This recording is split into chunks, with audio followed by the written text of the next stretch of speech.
Work on your back hand. ഏതൊരു മനുഷ്യനും എന്തെങ്കിലും ഒരു കഴിവെങ്കിലും ഉണ്ടാകും, ഒരു വ്യത്യസ്തമായ ഒരു കഴിവ്. ആ ഒരു കഴിവ് ആണ് പലപ്പോഴും നമുക്ക് ജീവിതത്തിൽ ശക്തി പകരുന്നത്. എന്താ കാര്യം എന്ന് വെച്ചാൽ, ആ ഒരു കഴിവ് നമുക്ക് ഉപയോഗിക്കേണ്ട സമയം വരുമ്പോൾ നമ്മൾ തീർച്ചയായിട്ടും നല്ല രീതിയിൽ അത് ഉപയോഗിക്കാറുണ്ട്. അപ്പം അതുവഴി ചെയ്യുന്ന കാര്യങ്ങൾ നമുക്ക് നല്ല രീതിയിൽ ചെയ്തു തീർക്കാനും സാധിക്കാറുണ്ട്.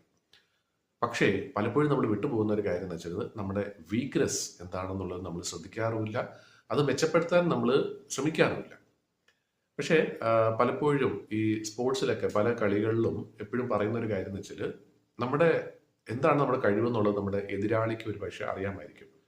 അതുകൊണ്ട് തന്നെ ആ കഴിവിനെയും നമ്മൾ മെച്ചപ്പെടുത്തുന്നതോട് കൂടെ നമ്മൾ സ്ഥിരമായിട്ട് ചെയ്യാത്ത കാര്യങ്ങൾ, അല്ലെങ്കിൽ നമ്മുടെ ദുർബലമായിട്ടുള്ള കാര്യങ്ങൾ എന്തൊക്കെയാണോ, നമ്മുടെ വീക്ക്നെസ് എന്തൊക്കെയാണോ, അതിനെയും കൂടെ ഫോക്കസ് ചെയ്ത് മെച്ചപ്പെടുത്തുകയാണെങ്കിൽ തീർച്ചയായിട്ടും നമുക്ക് ഒരു പൂർണ്ണമായിട്ട് ഉള്ള ഒരു അവസ്ഥയിലേക്ക് എത്താൻ പറ്റും.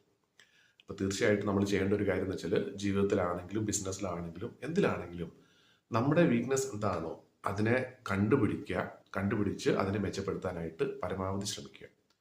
ഇനി നമ്മുടെ വീക്ക്നെസ് എന്താണെന്നുള്ളത് നമുക്ക് സ്വന്തമായിട്ട് കണ്ടുപിടിക്കാൻ സാധിക്കുന്നില്ലെങ്കിൽ തീർച്ചയായിട്ടും നമുക്ക് ചെയ്യാൻ പറ്റുന്നത്, നമ്മുടെ കൂടെയുള്ള ആളുകളുടെ അടുത്ത് ചോദിച്ചു കഴിഞ്ഞാൽ തീർച്ചയായിട്ടും നമ്മുടെ കുറവുകൾ എന്തൊക്കെയാണെന്നുള്ളത് അവർക്ക് പറഞ്ഞു തരാൻ സാധിക്കും. ആ കുറവുകൾ കേൾക്കുമ്പോൾ ഒരുപക്ഷെ നമുക്ക് വിഷമം തോന്നിയേക്കാം, പക്ഷെ അത് നല്ലതിന് വേണ്ടിയിട്ടാണ് എന്നുള്ളത് മനസ്സിലാക്കുക. അത് എന്താണെന്നുള്ളത് മനസ്സിലാക്കി അതിൽ നമ്മൾ ഫോക്കസ് ചെയ്ത് മെച്ചപ്പെടുത്താൻ ശ്രമിച്ചു കഴിഞ്ഞാൽ നമുക്കൊരു പൂർണ്ണമായിട്ടുള്ളൊരു മനുഷ്യനായിട്ട് മാറാൻ സാധിക്കും.